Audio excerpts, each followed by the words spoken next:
Let me introduce our very distinguished speaker who was also a faculty, still a faculty here. And I always have trouble calling him Mike or Honorable Faulkender, Mike Faulkender. I'll take Mike, it's okay. Mike's fine. Mike is fine. He is the William Longbrake Professor of Finance. He's a very distinguished scholar, a public policy expert, a senior US government official whose career spans both rigorous academic achievement and high impact public service. And I want to add, you can't find too many professors in business school who are actually in that kind of role to make such kind of impact. So very fortunate to have you here. Mike first served in the US Department of Treasury during President Trump's first administration as Assistant Secretary of Economic Policy, a period in which he played a very central role in navigating the economic challenges posed by COVID-19 pandemic. He participated in negotiating the CARES Act and led implementation of the Paycheck Protection Program, helping to deliver relief to millions of Americans. Those of you still remember, we are shedding what, million jobs per week, or 6 million. 6 million jobs a week. I know it was a very, there was a lot of criticism about that, but the people from inside, if you listen, when you have 6 million jobs shedding every week, you got to stop the bleeding and you take some actions. There is no time for those things. And you can talk, I don't know whether we'll get to that, but I've heard his explanation why they did that. It's pretty impressive. In 2024, Mike was nominated and in March 2025, confirmed by the US Senate as the 16th Deputy Secretary of Treasury. In that capacity, he oversaw Treasury's daily operations, aided in shaping policy across sanctions, financial markets regulation, taxation, and international economic issues. He has been honored for his leadership at Treasury and received the Alexander Hamilton Award, the highest honor the Treasury Secretary can bestow. Mike is frequently sought for publications and testimony and has consistently brought scholarly insight to real-world financial policy challenges. And I think we're going to focus on that scholarly insight in this conversation and not so much about the political debate. William Longbrake Professor of Finance at the University of Maryland's Robert H. School of Business, obviously, since 2008. He has also earned an acclaim for research in empirical financial economics, particularly in corporate capital structure, liquidity, risk management, and executive compensation. We are honored and lucky to have you, Mike, here. Thank you for being here. And in this incredible combination of expertise, knowledge, and public policy execution, this is something a treat for all of us to hear firsthand. Now, before I start with my questions, I really want to ask Mike to say what it is to be in that role. How was it? You're not drinking water with a fountain. I don't know what it was, but it'll be nice to hear from you what it was the last 6 months and prior to that, 4 years. Well, let me start by thanking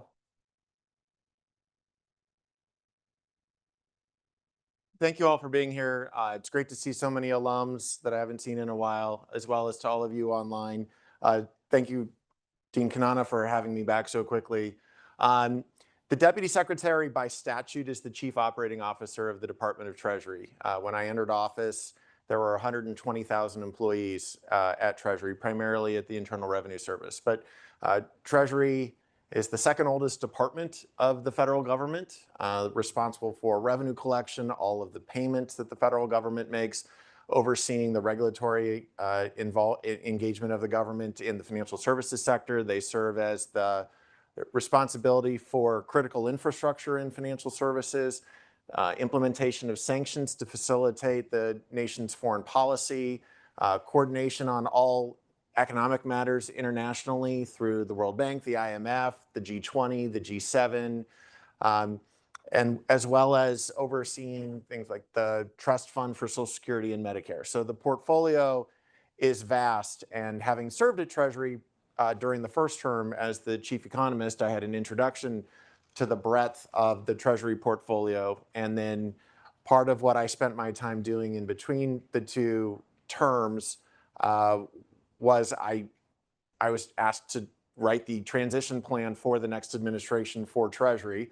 I was actually part of the Trump transition team responsible for Treasury policy. and then asked to be the deputy secretary. And as I mentioned, by statute, it's the chief operating officer. So it's everything from policy implementation to, one of the issues I had when I first walked in is the flagpole on top of the Treasury building was broken and had to, so it's facilities, it's HR, it's budget, but it's also policy on some very major issues. Responsible for overseeing the leadership team and then coordinating in an interagency process with the White House in order to implement the administration's policies. So as the dean and I were discussing before, a typical day, I'd get on campus. It's for those of you that aren't familiar, it's right next to the White House. So get on the White House campus about 8 in the morning, leave somewhere between 7 and 8 at night. May or may not be an event because there are a lot of events to go to represent the department and the secretariat because he can't make all of them.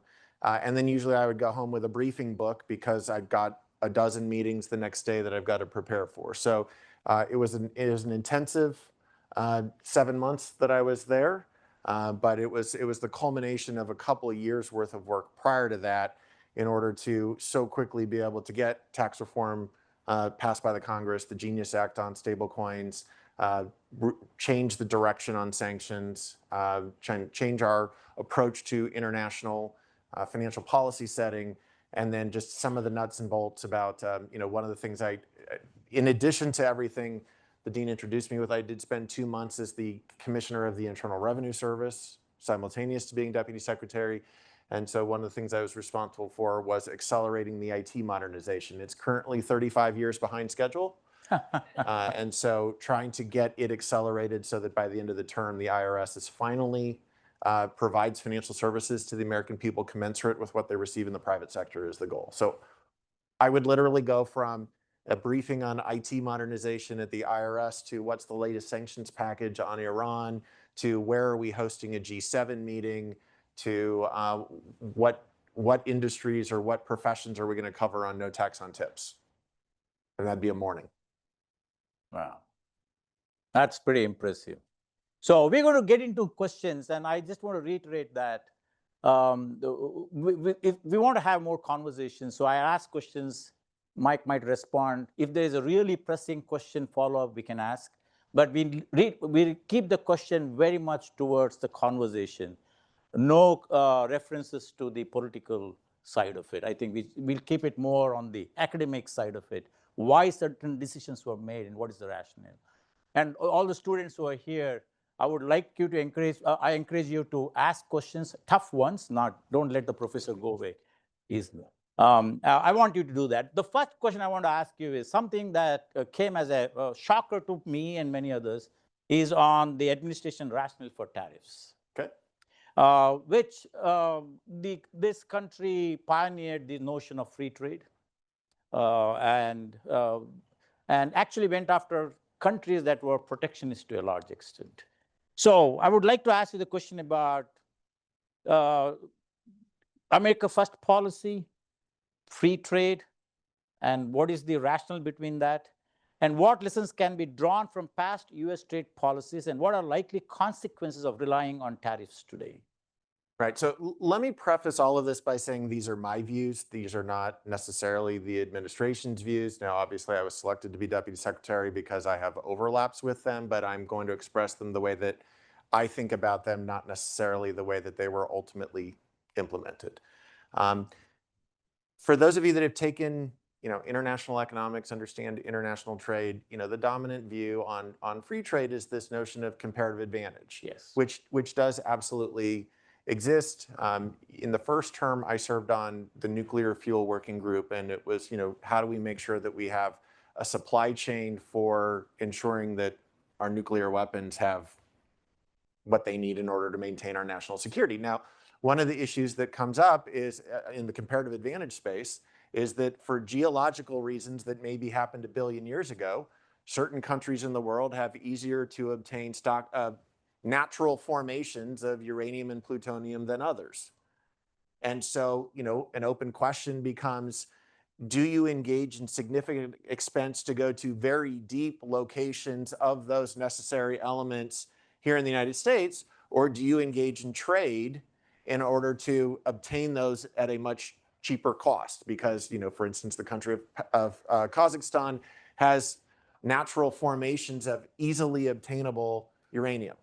So that's a comparative advantage that Kazakhstan may very well have, where both sides would potentially be in a better position if they trade with each other. That way, instead of the US expending significant resources to go after very costly sources of uranium, you instead get them from a relatively low cost source. Now, where free trade and comparative advantage arguably runs into a bit of a challenge is when that comparative advantage potentially become leveraged or weaponized. Okay, and so what I mean by that is, imagine if a country builds up such an advantage, and it could be a billion-year-old geologic reason, but it could also be a strategic determination on the part of that country that they are going to be the dominant provider of it. If that's the case, they could very well start engaging in monopoly power. And just as we domestically put limits on the ability of companies to exploit monopoly power and use that power to gain an advantage, arguably we should be doing the same in the international trade space, particularly when it comes to areas of national security. So you cannot safeguard yourself, particularly in times of geopolitical conflict, if you are reliant on a potential adversary for a critical input into a national security component. And so you may very well forego the comparative advantage and subsidize domestic production, as well as employ tariffs on imports of the foreign sales of that item in order to create the economic conditions such that there is domestic capacity to provide that critical input. Now, I'm not one who is going to extend that all the way to, say, textiles. I do not think that the United States has a comparative advantage in textiles, nor do I think there is a national security component to textiles. But when it comes to inputs into our critical defense systems, when it comes to pharmaceuticals, we saw during COVID that we were reliant about 95, 98% on China and India for basic inputs into critical pharmaceuticals, and that in times of geopolitical strife, they could be withheld, right? We know it is, obviously one of the constraints that I am operating under is I cannot disclose anything that has not yet been made public, but it has been made public that the current negotiations with China, one of the challenges that we have is that they are withholding critical minerals that are necessary for manufacturing activities here in the United States, that are some of which are critical to our economic and national security. So should we, if you are going to change that, so if China has, for instance, already built out enough capacity to provide an input to the entire globe, in order to incentivize the creation of additional capacity, well, if you already have global capacity in one location, any incremental capacity is going to be negative NPV to all of you who have taken finance, right? Right? Because it's redundant, it's excessive. It will therefore not cover its cost of capital. But we need it nevertheless, because if we get in some kind of conflict, we can't be reliant upon an adversary to provide a critical input. And so you need to provide the economic conditions in order to subsidize what would, in a free trade environment, be negative NPV. And so how do you do that? You create a tax and regulatory environment domestically in order to encourage it, while simultaneously raising the price of importing it through tariffs. And so is there a way, should we think about critical industries, critical countries, where imports to the United States could be leveraged for geopolitical purposes that create vulnerabilities that we, in anticipation of those vulnerabilities, should do something about? And so that is a way that you could think about deviating from a free trade model and instead recognizing what economists would call externalities, that there are these additional costs on our society that are not incurred maybe at the time of the transaction or by the participants in the transaction, but for which policymakers need to be thoughtful. And so the strategic deployment of tariffs for purposes of creating the incentives to generate that capacity so that we don't have a future vulnerability is what a number of us in the administration were advocating. So you're talking about a lot of input that are critical for national security. But then why? Well, so then you get into what is the definition of national security. So far I've got nuclear weapons on one end of the spectrum and I've got textiles on the other. And the question, and you've got a continuum, and the question is, where do you draw the line? So clearly I put pharmaceuticals on the side that we need to, because that's something that can be held against us, right? But how far do you extend it? So as I said, critical minerals, magnets are potentially in there.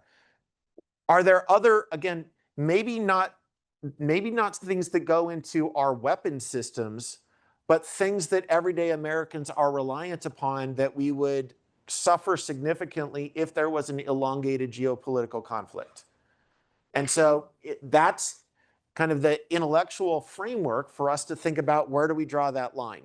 Now, again, on textiles, there is no monopoly. Any number of countries sell textiles into the United States, and we have plenty of alternative trading partners we can have. But under the conditions where you have a near monopoly provision of something that's deemed critical to either national or economic security, arguably we should consider a deviation from what previously had been this free trade equilibrium.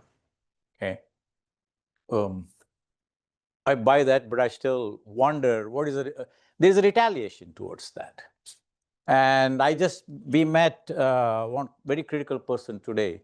I didn't know that Maryland is one of the largest producers of soybeans, and they have sold zero this year, entire year. So the agriculture is suffering, and I believe soybean sales in much of the Midwest is all rotting. Well, so how do you balance these kinds of friction? Well, and that's exactly why the trade discussions that we have had ever since 2017, 2018 with China in particular, agriculture has been a significant part of it. Because the United States does in many ways have a comparative advantage at agriculture. And so in addition to the deviation from the free trade piece, let me also say that while the US has historically been very much an example of free trade, that has not been reciprocal. And so there is also this notion of, do we go all the way to free trade even if our counterparty is not there, or do we instead move to something that's more reciprocal and say, if you're going to charge 10% on our imports, then we should be charging 10% on yours. And so that's kind of, so on the non-national security and economic security pieces, then we should think about a reciprocity argument potentially, as opposed to going to a full trade argument. Now, a full free trade argument. Now that's where something like soybeans comes into place, is if we are price competitive and can be providing those to the world, but particular countries are choosing not to purchase our soybeans to provide leverage to them, then that is what we're seeing happen, is that, some of our trading partners don't like some of the steps that we're taking. And as you said, they're engaging in retaliation. And because this is a political conversation, because this is made by political actors, you go after politically sensitive industries, right? So you think about who are some members of Congress that are particularly vulnerable, and then what are the major agriculture or manufacturing activities, major export activities that are happening in that member's district. And so, that's the way that the game is played a little bit, is that you don't just randomly retaliate, you go after politically sensitive industries. And again, I'm only going into a political argument because it provides an example, but the rural farming community went overwhelmingly for the president. And so if you want to go after his base and you want to retaliate against the president, you're going to go after constituents and industries that are highly supportive of the president, and the ag community is one of them. No, but thanks for bringing up that question of why other countries take certain actions. You used the word game theory. But in the decisions, wasn't that part of the equation, that they might retaliate? It is. I mean, and the debate going back and forth always was, do we sequence this? Do we announce it well in advance? Do we do it immediately? And I think ultimately the president's view is that you got to rip off the Band-Aid and do it immediately, even though there are going to potentially be some retaliatory actions. There's going to be a transition period. But I think you've seen the president is very impatient about doing a number of these things. And so rather than, so look, I was advocating that you do a phase in on the tariffs because there's just certain production that is not going to immediately come back to the United States. There's a time to build component. If we don't have the existing capacity, for instance, to process rare earths and turn them into the critical inputs to certain technologies, it's going to take us time to build those processing facilities. So do you put in the tariffs immediately, recognizing that they're ultimately going to be paid because there is no domestic production to immediately shift to? Or do you say, or is there some pre-commitment to putting them in at a later date where you would give advance warning? I think the president's view was that if you don't do it immediately, it's not going to be taken credibly. And so, yes, there are going to be some transition costs, but we're going to put them in immediately. But that was the rationale. The rationale. Okay. Well, that is something that can be academically debated because a supply chain in, if you're mining, it's not 1 year game, 2 year game. It takes 5 to 10 years to develop that. That's right. Right? Even if you want to bring in the active ingredients for pharma industry, which 90% comes from China, to build that capacity, it takes at least a year. So nothing is overnight, right? So we always wonder in academics saying, even if you want to do it, how can you practically do it? Yeah. So, but thanks for acknowledging that issue. But now the next question, unless somebody has especially the students have a really pressing question follow-up, only if there is a pressing question. You were saying something. This gentleman does. But go to a microphone. Yes. And keep it brief if you don't mind.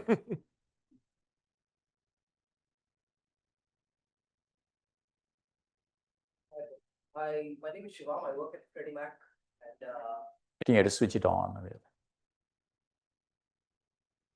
my name is Shivam. I work at Freddie Mac, and I left my work an hour earlier just to ask this question to you. So I drove all the way from Tysons, Virginia. So I had this question from a month in mind. So the question is that, the United States has a very high federal deficit, like $37 trillion. So my one opinion I had is that the tariff collection and all that, and whatever measures are being taken, are there to reduce the deficit. But one major thing is the administration trying to enforce a recession so that the whole world will flock to the Treasury and that deficit will get fulfilled earlier than the estimated time? So I know we'll get to more of the budget later. The Secretary Besson laid out some very clear goals for us at Treasury, and one of those was to get by the end of the term to get the federal deficit down to 3% of GDP. And so part of that is some of the spending reductions on both the mandatory and the discretionary side, but also it's to get economic growth going. But then finally, it's also some of the tariff revenue. The objective is not at all to put us into recession. Now, I recognize fully, and I've said this in a number of interviews, that there were a number of dimensions along which arguably we were on an unsustainable path. One of them was, as we just went through, the trade issue. Another one is the fiscal situation. I did an interview where I said my job every day, there was a lot of uncertainty created at the very beginning because the president has an aggressive agenda to change direction on a number of fundamental things. And my job at Treasury every day was to reduce that uncertainty. It was to provide clarity. It was to move the tax bill towards fruition. It was to get rulemaking out there. It was to do trade deals. It was to engage in deregulation. But in the process, the view is that encouraging domestic production, getting tax certainty, onshoring a number of activities, providing a deregulatory environment, all of those things would be stimulative towards economic growth and counter some of the uncertainty that was being generated. I do have to warn you, the GDP numbers for this year, you do have to take it with a little bit of grain of salt. I'm going to get deep. For those of you that are not like macro data people, we had a decline in measured GDP in the first quarter and then a huge rebound in the second quarter. But if you dive into the numbers, it was all imports. And that's because there was this massive stockpiling. Remember that the president announced that Liberation Day was April 2nd? So there was this mass stockpiling and this massive increase in imports right in the last 2 weeks of March that showed up in the import data but didn't show up in the inventory data. Now, whether that's because we had already paid for it but was still on a barge and therefore and out at sea and therefore not yet in inventories, but there's this disconnect in the numbers. And so you saw the reversal. And so while it looked initially like there was a slowdown upon the president coming into office and then it turned around a lot, it's really messed up by this data errors in the way that inventories of imports were treated during that, right around the turn of the quarter. But the view is that a lot of this stuff can get implemented very quickly. So the tax bill will be fully, I was part of my job until the end was to make sure that we would get the tax bill fully implemented by the opening of filing season at the middle of January. There's a robust deregulatory environment going on. We'd already made a number of progress in the financial services space, but there's also a lot going on in energy. There were some spending reductions in the bill. There are some additional rescission packages that are making their way through. The view is that we can simultaneously get on a better growth path. And I guess, let me also add, I think we'll get to AI. I think that there's a huge tailwind coming from AI. That the constraint right now on AI, and I know that the Smith School has done a lot on AI. From the briefings that I've received, the biggest constraint on AI is energy. And that's why the focus on getting energy supply up in order to facilitate, if you look at these data centers, if you look at these AI centers, the cost of energy and I mean, why does Microsoft buy 3 Mile Island?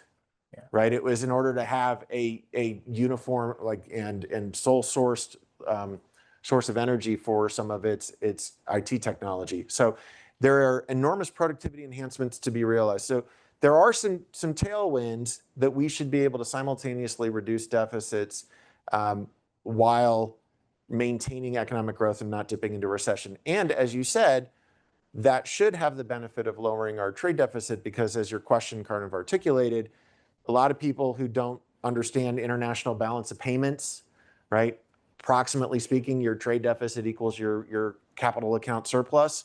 And so if you're having a lot of foreign purchases of US Treasury securities, that is going to have the natural impact of creating a trade deficit. But if we can get deficits down, if we're not issuing as many new Treasury securities, then hopefully that should put downward pressure on deficits. Right. That gets very deep, but I'm going to ask you a very simple question. Okay. The election was fought over inflation.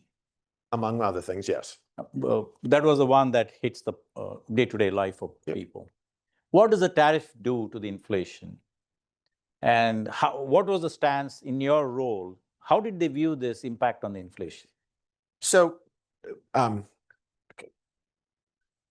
So all by itself, all else equal, the extent to which a tariff increase shows up in a consumer price depends upon what we economists call elasticities, right? So there's kind of 3 counterparties to the transaction.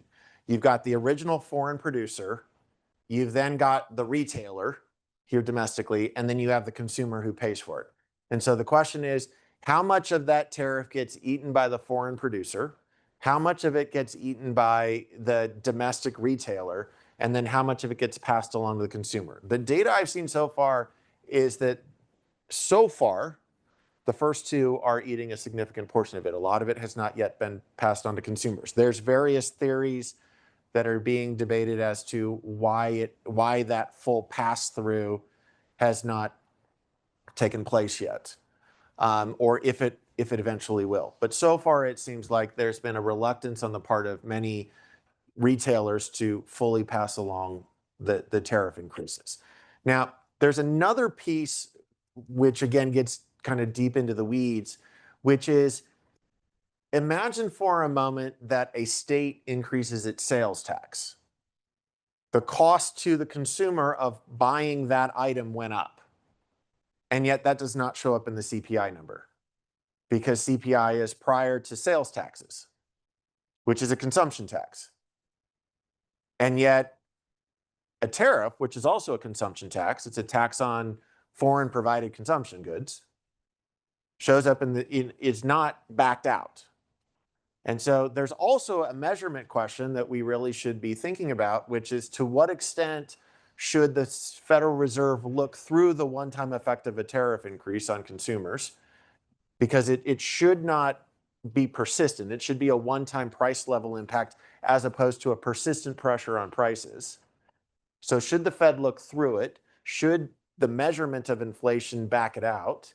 Because, for instance, the European Central Bank, if they have an increase in the value-added tax in Europe, even though the value-added tax would work, the foreign portion of a value-added tax is going to show up as a price increase in a tariff, the ECB backs it out. So should we think about the price increase coming from a fiscal policy decision like tariffs as being fundamentally different than private sector demand supply pressures that normally the Fed is responsible for monitoring and balancing? Another way of saying it is, to the extent that fiscal policymakers decide something, should monetary policymakers undo the effect? Or should they look through it? And so that's some of the debate that's going on is, should we treat any price impacts from tariffs, should they be treated symmetric with just standard market pressures that the Fed under the Federal Reserve Act is required to balance with employment? Or should they instead be separated out because it's a fiscal policy decision that the Fed should not be undoing? That's an interesting twist, because what does the consumer price index look at now? Because there always was tariff. It was very small. Consumer price index looks at the price that's like on the shelf, or that the Yes. but it's So but it's pre-sales tax. Yes, but it does have the tariffs, which was small, not high, but it always included tariffs. Right, and that's because the tariff is not paid directly by the consumer. It's paid by the producer, and therefore potentially gets passed along in the price that shows up on the shelf. Yeah. Right. So you'd have to do some kind of modeling of what economists would call the incidence. So what percentage of the tariff found its way into the price, to the consumer price, that you would back out for a kind of counterfactual, non-tariff induced price level and therefore inflation measure. So it's messy, but we do that kind of modeling all the time. Anytime you do a seasonal adjustment in an economic statistic, you have economic modeling going on that could be subject to error. Yeah. So from your own argument, we expect deflation to happen, because if the import prices are reducing because of they're eating the tariff cost. I'm not going to go all the way to deflation, but disinflation. So I'm not going to say that prices are going to go down, but the price increases, like there are a number, our argument on behalf of the administration was that there are a number of disinflationary policy choices that are being made. Keeping individual and corporate income tax rates low, as we did through the Big Beautiful Bill. The deregulatory actions that we're engaged in, bringing additional energy supplies online. Our argument was that those are inherently going to reduce pressure on prices and should be disinflationary. Okay. Any follow-up question on that? This is a little bit troubling because consumers see the cost, right? So they see the inflation, but your argument is slightly. Go ahead, PK. I'm a marketing professor. So Microphone for. Looking at it from the viewpoint of the consumers. So the consumers are the ones who are ending up paying the prices. And so even though if you were to use the CPI index and take out the impact of tariff, the consumers are still going to feel it, just like even if they increase the sales tax, state sales tax, they will have to pay it. And another argument that is being made right now is that producers are eating all the increases due to tariffs because they are worried about passing it on to consumers immediately. Mm-hmm. And so they're going to wait till the time when they can, have different reasons as to why they could pass it on. So it's not going to happen immediately, but it'll slowly go into the prices. And there is going to be an increase in prices over time rather than having a one-time shock. So do you care to, sort of see what the implications are of that? So let me do the first half, which is, the argument that I was making is, why in our measurements are we favoring one form of taxation over another? for purposes of measuring inflation. So to the extent what we care about is the price that consumers pay, why shouldn't it be inclusive of sales tax? And if we are keeping sales tax out of the calculation for some reason, then is that meaning that inflation is undermeasured?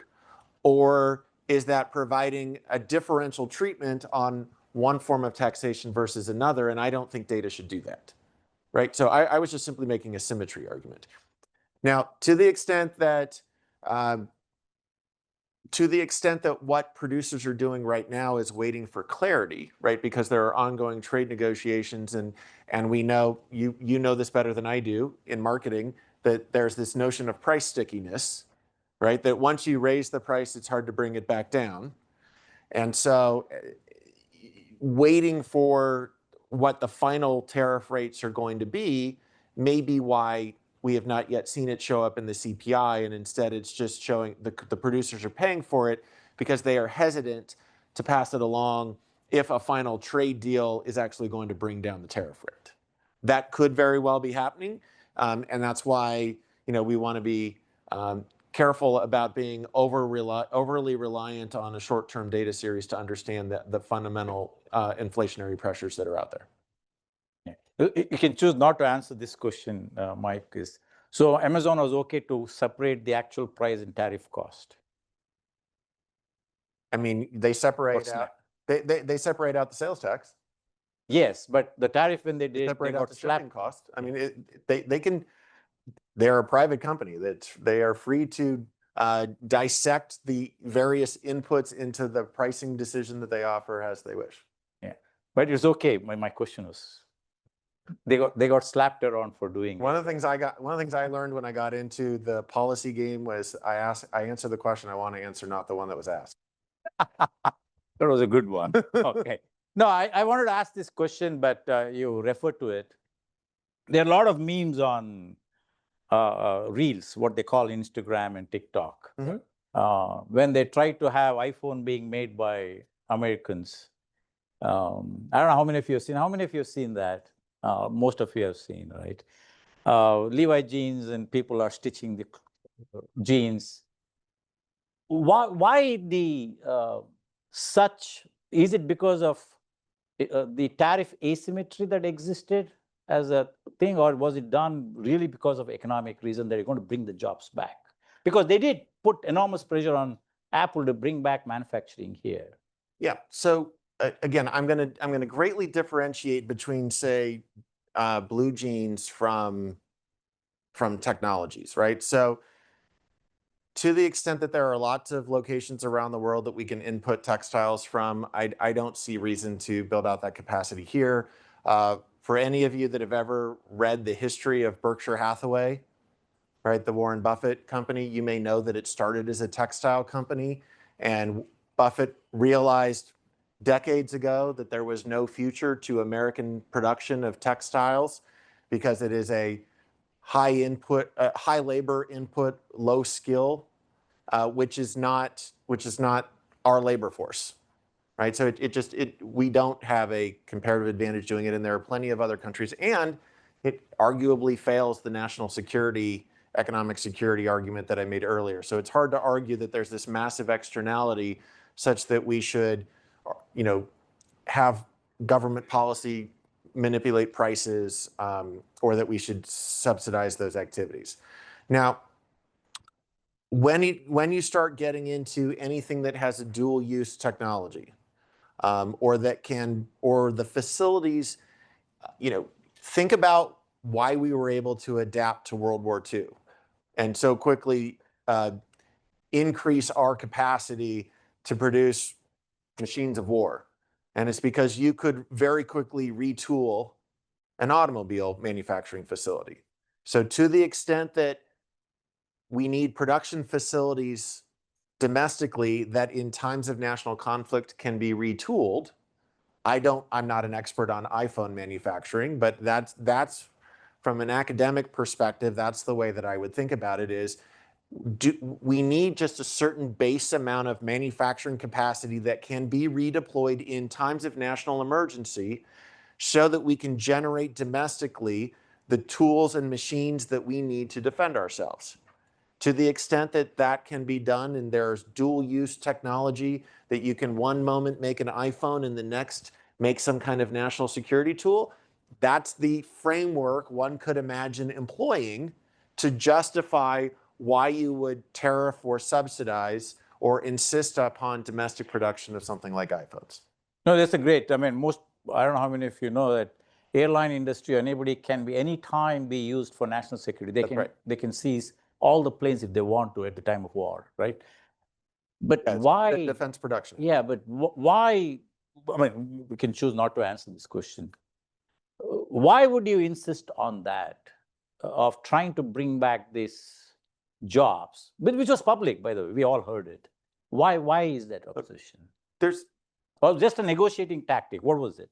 What I would say is that there are multiple benefits of bringing domestic manufacturing back. I mean, part of it is that there is a recognition. Another recognition is that there are a number of towns and communities who were devastated by the flight of manufacturing, and that the outcome for every person in this country is not a college degree. That we should have blue collar jobs available for those that want to pursue, that have a natural inclination to pursuing that type of work. And we know that trade assistance programs that were implemented when free trade started, really with GATT and then the WTO, we know that those trade assistance programs didn't really end up working. So there are some who would argue that there are just domestic job production reasons to do it. Now, that's not what most academics would focus on. What we would instead focus on are these externalities. But from a political standpoint, there is very much a view that there is a segment of our population for whom middle-class manufacturing jobs are a great outcome, and are there potentially societal benefits from having jobs like those for people for whom they have a proclivity.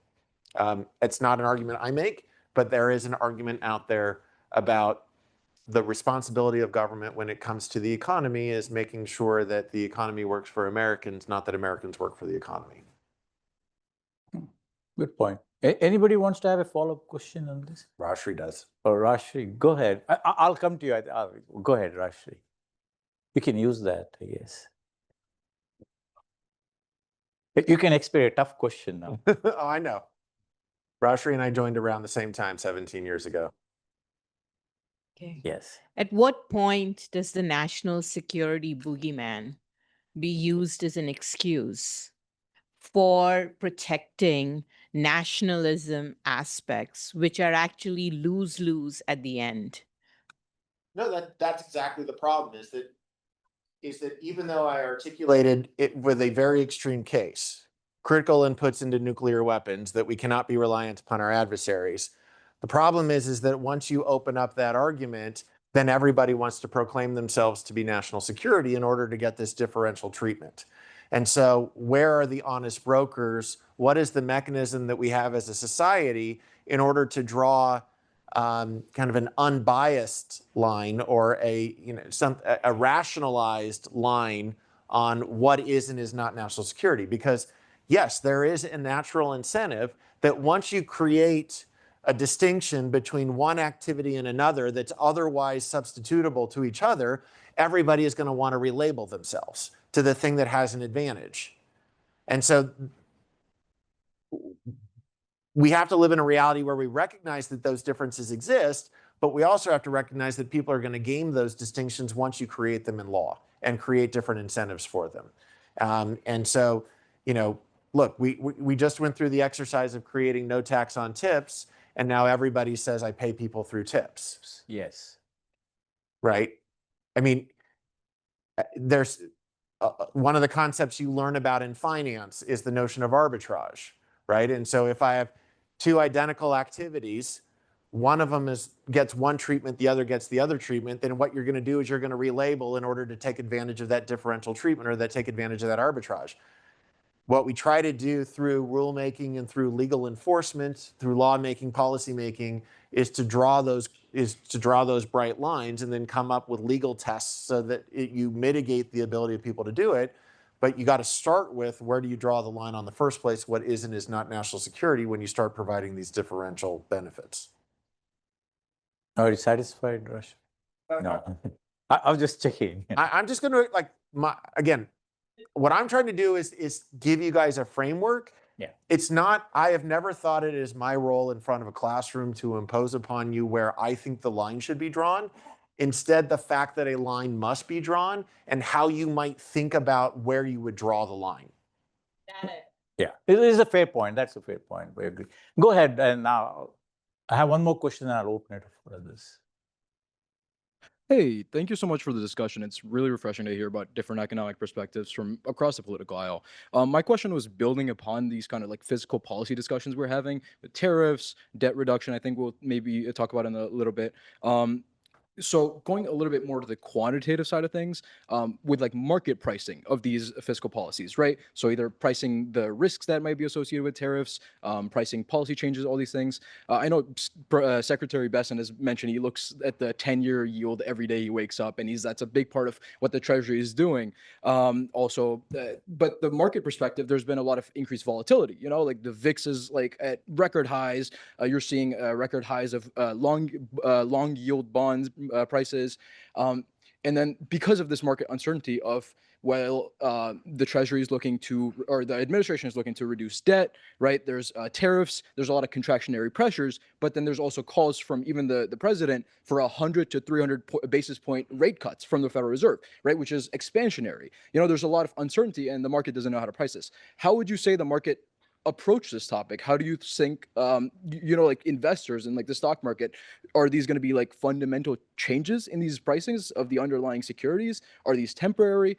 How should we approach this issue? Yeah, that's a great question. I mean, as your question, as you articulated, we're simultaneously hitting record levels on equity market indices while hitting higher levels in the VIX, right? So volatility is simultaneously going up, which can be a little bit contradictory, right? Because usually we think about uncertainty creating higher risk premia, which normally all else equal would bring down equilibrium equity prices, not raise them. But again, as having been Secretary Besson's deputy, yes, he was very mindful. I can admit this now that I'm out. I get most every email he gets when I was DepSec. And he's so appreciative of market information that there's a markets room at Treasury that would give us constant updates. And it got so overwhelming that I had my team put on just a rule that anything coming from the markets room, put it in a folder, not in my inbox. Because like that way, if I needed to know what the market was doing, I could just go to that folder and see where it was at, but not have it litter my inbox. And I say, and so, the thing is, like, I use Outlook. I'm sorry, I'm a fossil. But the thing about Outlook is that for folder by folder, it will tell you how many unread emails you have. And between the time in March that I put that rule in place and the time I left in August, I had 7,000 unread emails in my markets folder because he was just wanting information that regularly. And yes, at the top of it was usually the 10-year yield because, it is not the overnight rate off of which most lending activity takes place. It is longer term, longer dated treasuries that form the base rate, as I'm sure all of you have learned in your finance class. And so if we think about housing affordability, one of the most important things we can do is get mortgage rates down, and that's going to be priced off the 10-year. So as I said before, though, a lot of what I was trying to do was reduce that volatility, is to provide certainty on that. Now, not all of that can be done overnight. Trade negotiations take a while. Going through the regulatory activity takes a while. Getting bills passed through Congress, getting the rules out associated with them, going through the court process on some of these issues that are subject to judicial oversight. All of those things take time, but the alternative was for us to continue on an unsustainable path. And so the view was, we're going to chart a new direction. We're going to do things that we don't yet know the final realization on, and it's going to create some uncertainty. But we generally would look at the fact that equity market indices are at all-time highs to say, there's a recognition that the new path we're on, even though the final destination may not be fully certain, we seem to be headed in a much better direction as characterized by. So again, you could think about having a low valuation with a low VIX. Yep, we're all pretty certain we're going bad way. You could have a high valuation with a high VIX. We're headed in a much better direction, but there are lots of potential paths in that better direction we may end up at. And I'd rather take the latter.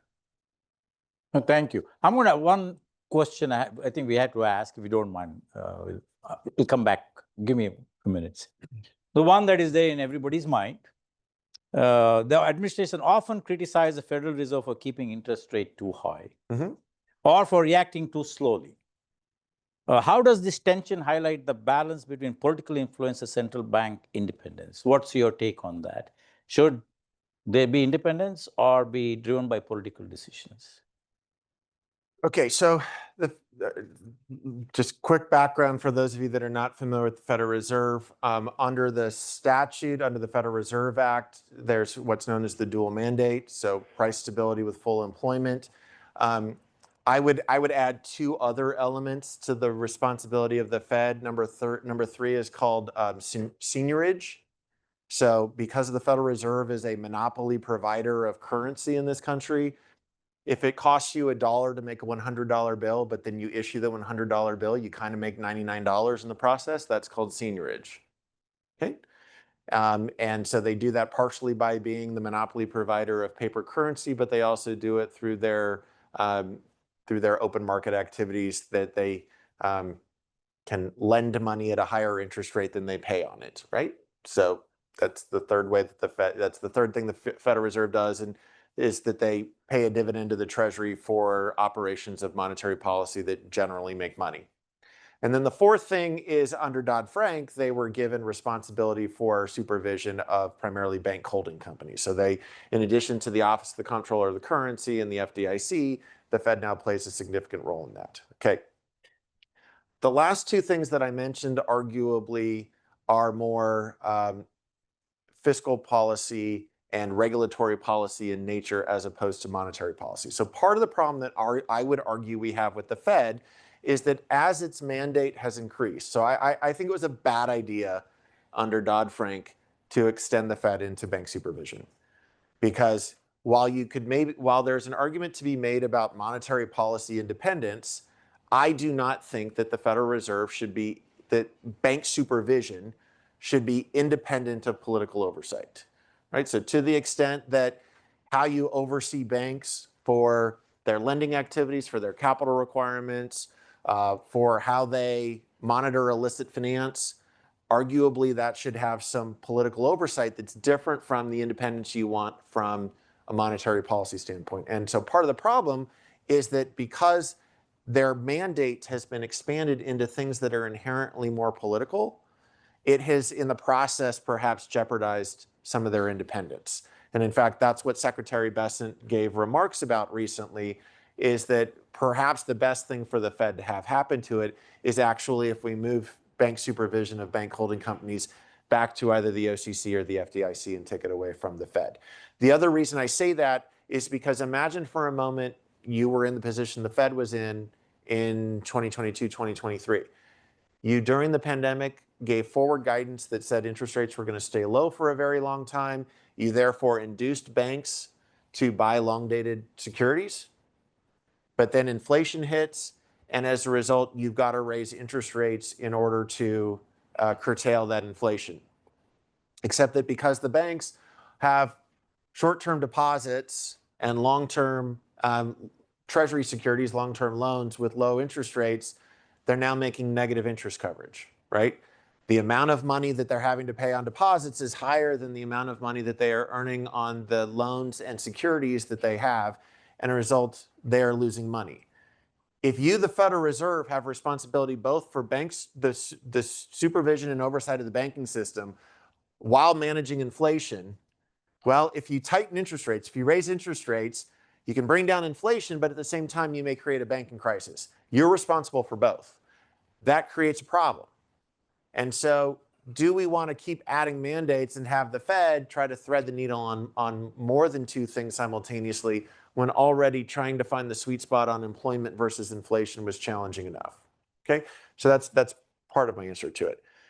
The second piece is, look, the Fed has been political for a long time. Part of the reason that we talk about Fed independence is because during the 70s, there was pressure on the Fed in order to keep interest rates low, and then we got inflation as a result of it. Okay, I am of the view that the Fed was late in raising interest rates. It didn't start raising interest rates until early spring of 2022. I do not say this as a Monday morning quarterback. I say this as somebody who published an op-ed in the summer of 2021 in the Baltimore Sun titled, As the Economy Returns to Normal, So Must the Fed. So I was calling for interest rate increases back in the summer of 2021 because if you think about the ongoing fiscal response we had coming out of COVID, coupled with 3 vaccines, those were all going to be inflationary. The idea that we needed to keep policy rates near zero, and even worse, the idea that the Fed was still buying $30 billion a month in mortgage-backed securities towards the end of 21, there were no problems in the mortgage market in 2021 such that the Federal Reserve needed to be pumping liquidity into financial markets, and yet it was. Its balance sheet kept expanding. So why did it do that? And look, I've tried to stay out of politics, but I am going to say that I do think that because President Biden held out on naming Jerome Powell to a second term until very late, I think it was in order to induce Powell to keep rates low longer than he would have. Had Powell not been up for renomination at the time, I think he would have raised rates more quickly than he did. And so, is it Trump that's lately been politicizing the Fed, or was the Fed already to some extent a political animal? There have always, and I have no problem with the president letting everyone know where he thinks interest rates should be. I don't want the president sitting in on FOMC meetings. I don't want the president making himself a governor, right? Whether you know it or not, the Treasury Secretary meets with the Federal Reserve Chairman every week. There's constant communication going on between the administration and the Federal Reserve, communicating where the administration thinks where it wants interest rates to be. Ultimately, it is the Fed, and while the president has put a lot of rhetorical pressure on the Fed, and through his appointments is trying to change the composition of the Fed is still operating independently. Yeah, but bottom line is, it is very latent political decisions. I mean, it is a body created by Congress, appointed members by the president, subject to confirmation by the Senate. There's inherently going to be a political component to it. That is the nature of anything that, now Congress tried to immunize it as much as it could by creating 14-year terms. But the Fed is a government entity, and it's therefore going to be subject to some kind of political whim or oversight. What I would encourage, but I think that reform of the Fed, as I said, to narrow its focus to monetary policy and take away some of the extraneous response. So again, for those of you that are younger in here, there was a view, I personally, some of my finance colleagues might point to something else, but in the early 2000s, mid 2000s, there was a book by Bob Woodward published called Maestro. And it basically made the argument that the Fed had become, under Alan Greenspan, had become so great that it had tamed business cycles. And so there was this perspective that the Fed was like this perfect entity. And so what's the instinct of Congress? It's, oh, well, you know how to get it right. We don't want to make the decision. We'll give you more authority because you seem to know how to do it. And in the process, I think that we put too much of a burden on the Fed and asked it to do things that it's not designed to do, because it had this aura around it. And I think that we need to get back to a much narrower version of the Fed. And were it to be tailored, it's much easier to maintain independence. But just want to follow up that question. Is the tariffs creating inflationary, was it acting on the decisions of the Fed? Because there is so much unknown. So about what the price. Fed has done is it has defined its inflation target as a 2% annualized increase in the personal consumption expenditure price index. Okay, that was a mouthful. For those of you that have taken my class, you actually know what I just said, though. There are two different measures of inflation. The one the Fed focuses on is not the consumer price index. It's called the PCE price index. It has a 2% target on it. That measure does include any inflation impacts from tariffs because of the way it's constructed. Again, we might have a discussion about whether it should be differentially measured, but given that the Fed has set the target, that is what it manages to. But you have different views, and different governors are free to look at different things and incorporate different things. And so the latest governor you may have seen made extensive remarks at the Economic Club of New York. Full disclosure, he worked for me in the first term and he is my co-author, but made extensive remarks at the Economic Club of New York articulating his views on inflation and how it should be measured. So we have about 20, 25 minutes, I guess. Oh, less than that.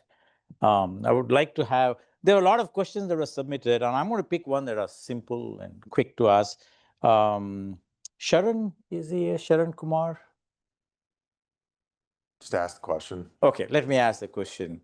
What strategy should US Treasury adopt to maintain the dollar's global reserve currency status in the face of rising international competition? Great. So I actually testified to Congress a couple of years ago on the dollar as the world's reserve currency, and we said that there were essentially three things that you need in order to maintain that status. Okay, I say we because there was a panel of us, and I'd say it was the consensus of the panel.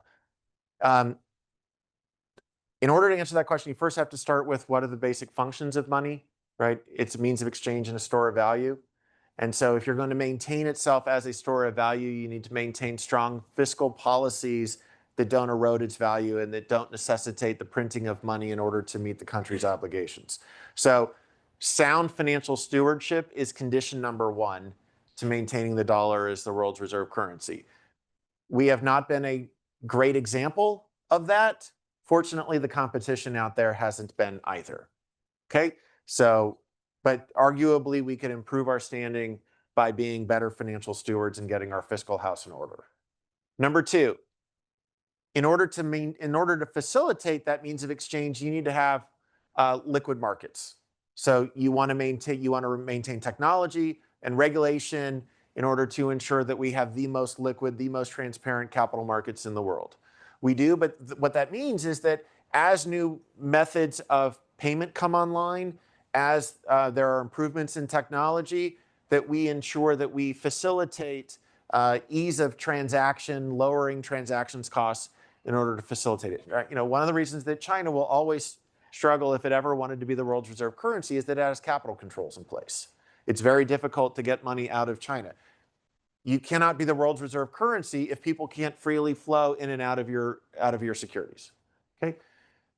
Number three, we need to not abuse the position of being the world's reserve currency. Now, how would that be abused?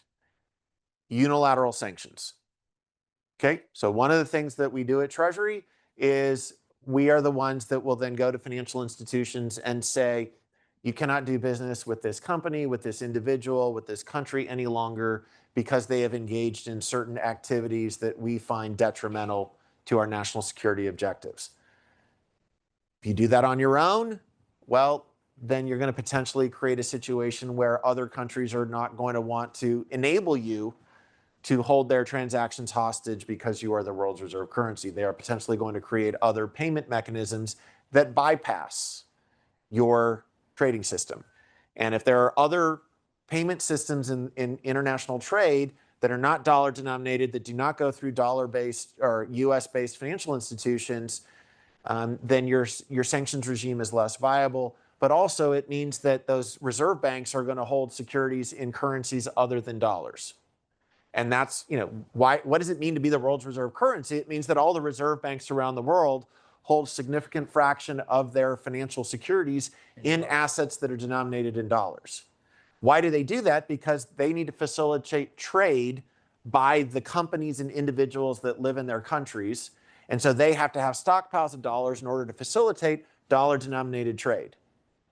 If what you do through your arbitrary use of sanctions is you encourage people not to do things in dollars out of fear of you taking their money or keeping them from engaging in financial transactions, then you encourage alternative payment systems denominated in other currencies, and that reduces the demand for dollar-denominated securities. So 3 conditions: you need to be a strong financial steward, you need to maintain the technological and regulatory environment such that there's ease of trading, and you need to not abuse that position through the arbitrary weaponization of that status. But sanctions are increasing. But not unilateral sanctions. So what we have been trying, arguably what we have tried to do is maintain close coordination with our partners when it comes to imposing sanctions, particularly on Iran. Yeah. So, but it can be, the way things are going, you see certain countries are coalescing together to bypass the dollar, and it is accelerating as. Correct. Yeah. And so, one of the things that I think we messed up when Russia initially invaded Ukraine is I don't think we worked well enough with the Indian government. And so there are a lot of very historical trading relationships between Russia and India. Part of it is the geography, but also just, there are ties between them. And so when we, the United States, with some of our European allies, removed Russian banks from being accessed SWIFT. So SWIFT is the system that facilitates international foreign remittances. I don't think we coordinated well enough with India, and that actually invited, through the BRICS, creating an alternative payment system. So, BRICS, Brazil, Russia, India, China, and South Africa, they're creating an alternative payment system. Now, which is what the president said, he's going to impose more sanctions if they do it. Well, and so there is a This is desire not to maintain our status as the world's reserve currency. Some of it's through carrots that I described before. Some of it's through sticks. Okay. Well, thanks for answering that, honestly. I'm going to open up for questions. You got to be short, and we'll have more questions. You can come in fast. If others have, I have other questions, but I think we have addressed many of them. But go ahead, be in there. So just stand there so that we'll have more questions.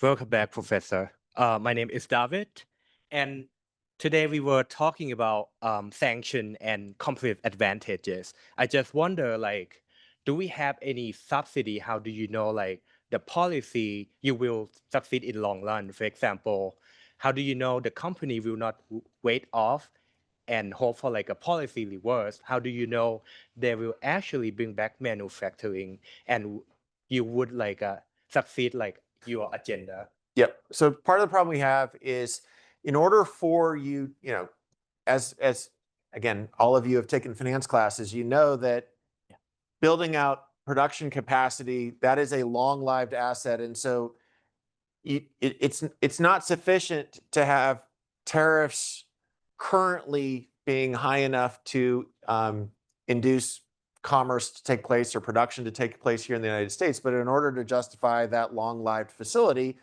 you would have to have those conditions persist.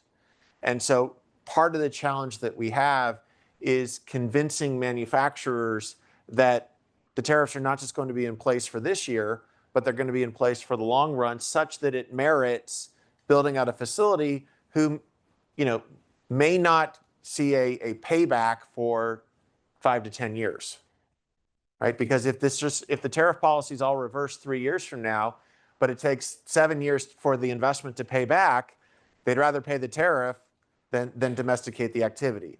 And so, part of this is, can this become somewhat permanent and thereby be more credible as a means to create the incentives to create the domestic capacity? By the way, that's a great question, though. Because any investment you make today, companies, that can be reversed maybe in 3 years. And then you're in. Oftentimes the investment can't. And Yeah, that's exactly the issue. Yes.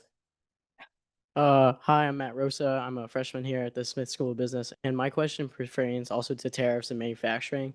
And so, if we are able to bring, manufacturing here back to the United States, but we have a huge shortage of workers, of skilled labor workers, even in vaccine manufacturing, we have like 500,000 shortage of workers. So, in the event of a geopolitical incident, do you think we'll be able to get enough skilled labor workers to fill those jobs? Great question. So one of the challenges we have, again, is we do need to re-educate and update the workforce. If we are going to bring these manufacturing jobs back, those are skill sets that are different from what a lot of the current workforce has. And so part of this, there is an ongoing effort through both apprenticeship programs and kind of more job training skills in order to create a workforce that, instead of being backward looking, is forward looking. That said, even with the manufacturing we bring back, it's not going to be as labor intensive as foreign countries. The high-tech manufacturing we have here in the United States is much more automated. So this is where the AI, robotics, manufacturing are going to come.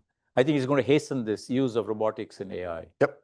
And did that go into the actual conversation at all in the deliberation? I mean, I think there is a recognition that with changes in the labor force and also having an aging population, labor constraints are binding much more than they have historically. And that's why I think this work that's being done on robotics is really essential, because,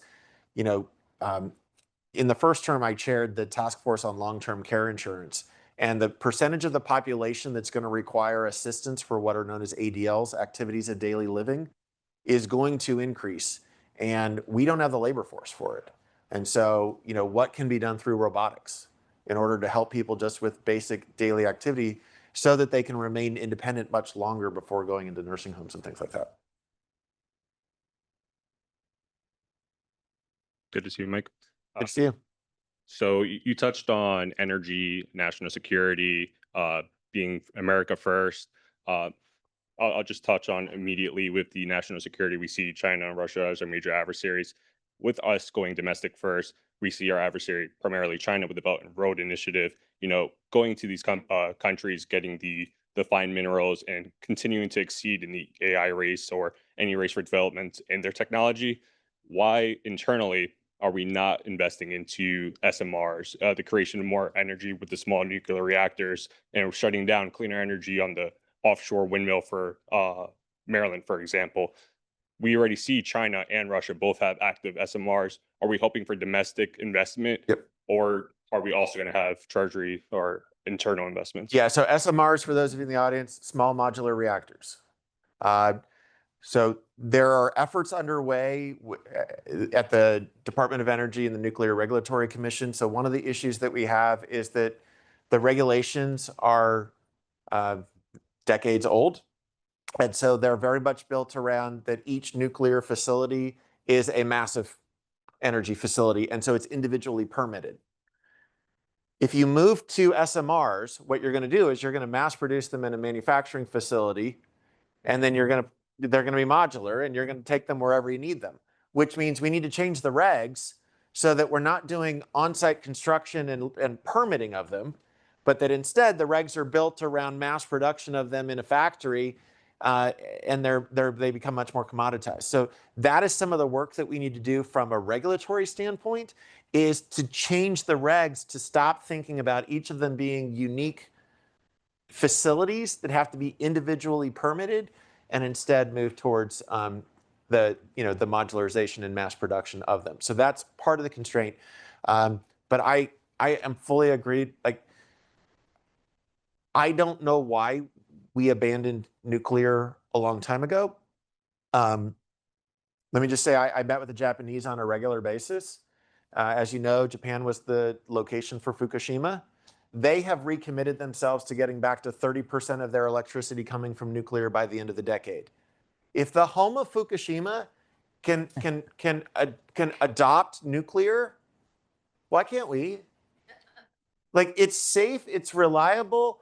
I mean, there really have not, in the developed world, there really have not been nuclear accidents. And if you look at who is the longest time safe user of nuclear power in the world? It's the United States Navy. We know how to do it. There is a commitment, and actually we got a bipartisan bill, I think, earlier this year on it was either last year or this year.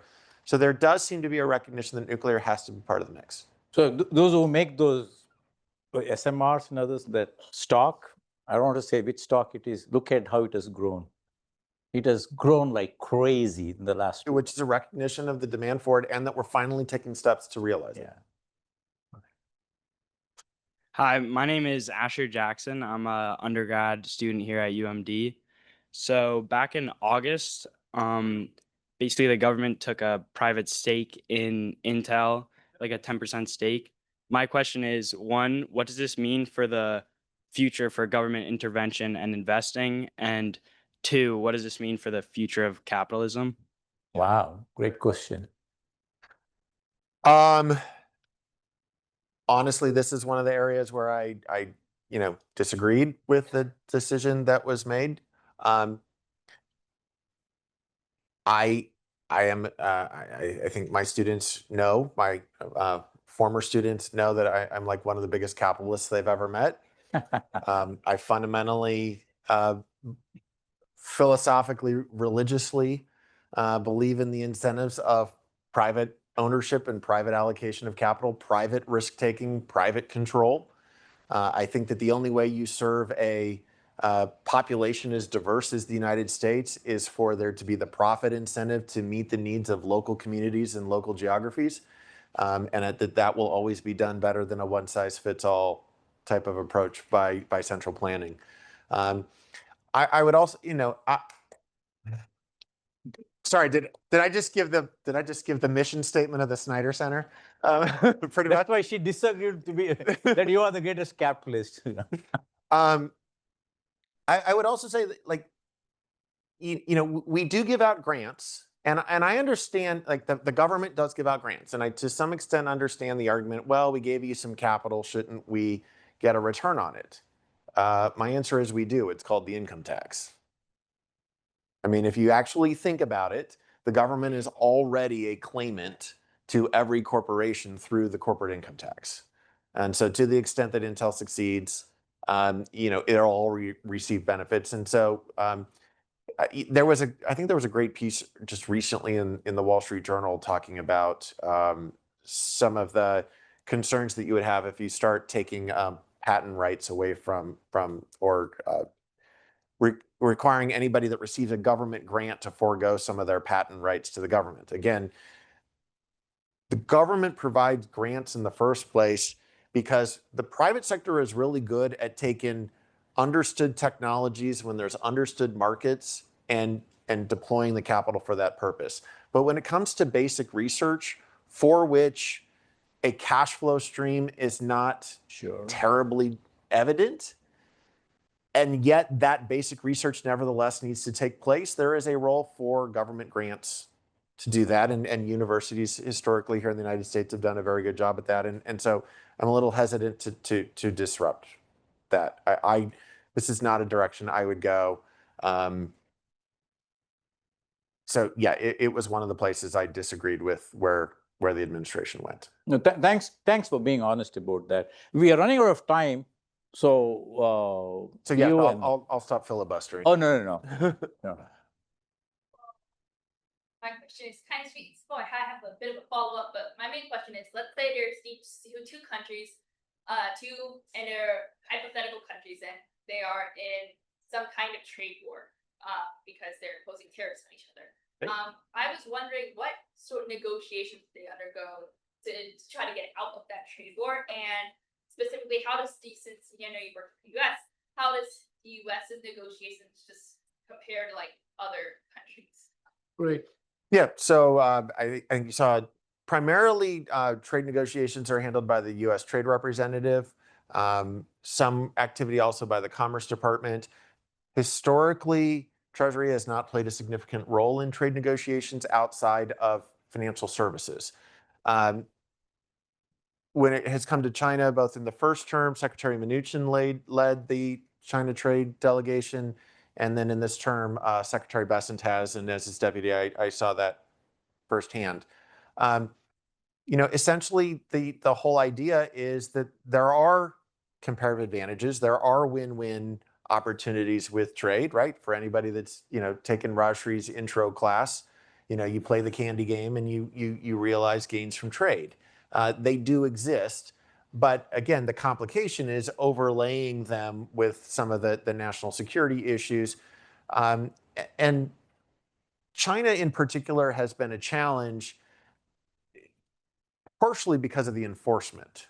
So we have had agreements with China on trade, and unfortunately, they have not been well enforced. There's been quite a lot of documented intellectual property theft, forced technology transfers. And so, part of the issue that you have, a lot of the issue we had in the first term with the China trade negotiations was less on what we want the trade outcomes to look like and more what is the enforcement mechanism. And so that's a lot of what goes into those negotiations is, as an economist would say, what are the off equilibrium path consequences? Hi, Professor. I'm Ziki, a PhD student here, and I want to ask a non-academic question as the last question of this lecture. I want to ask, what is the main difference, do you think, between your work in Treasury this time and your work in Treasury last time in 2019?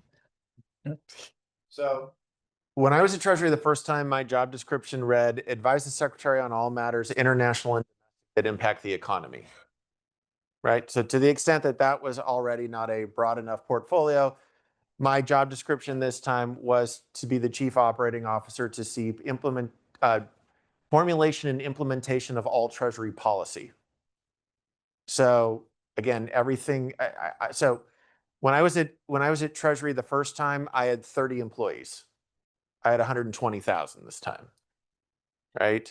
In addition to main Treasury, we have the IRS, we have the Mint, we have the Bureau of Engraving and Printing, the Financial Crimes Enforcement Network. What am I missing? The Bureau of Fiscal Services. So, I had a lot more operational responsibility this time. So, what are the security features we are going to put into the next $100 bill? That would come through me, right? What commemorative coins are we going to make for the 250th anniversary of this country? Are we going to produce those in Denver? Are we going to produce them in San Francisco? Are we going to make them in Philadelphia? Like, I didn't have anything to do with that the first time around.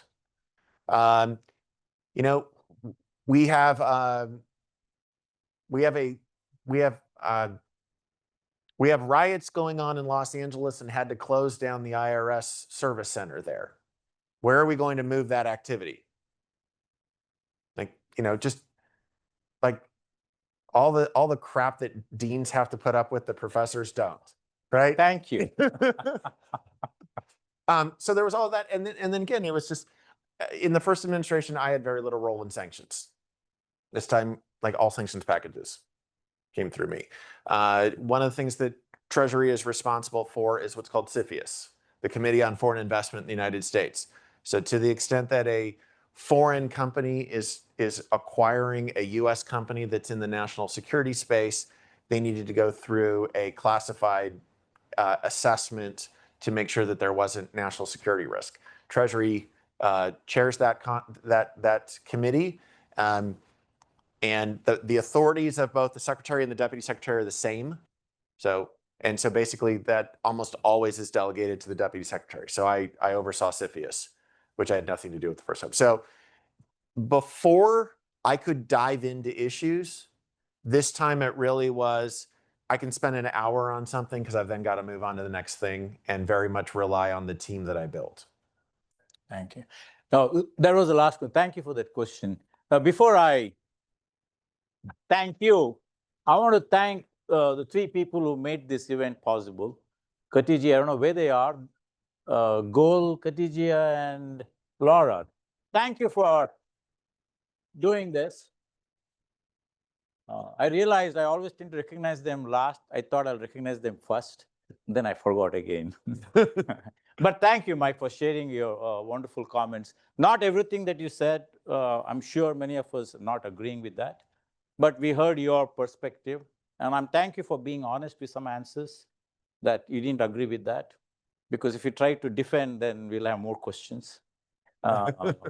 Because some of the things on comparative advantages, tariffs, inflation, seems to contradict much of the literature that you probably studied and written about in the past. I did read about one of your papers. So it might, right?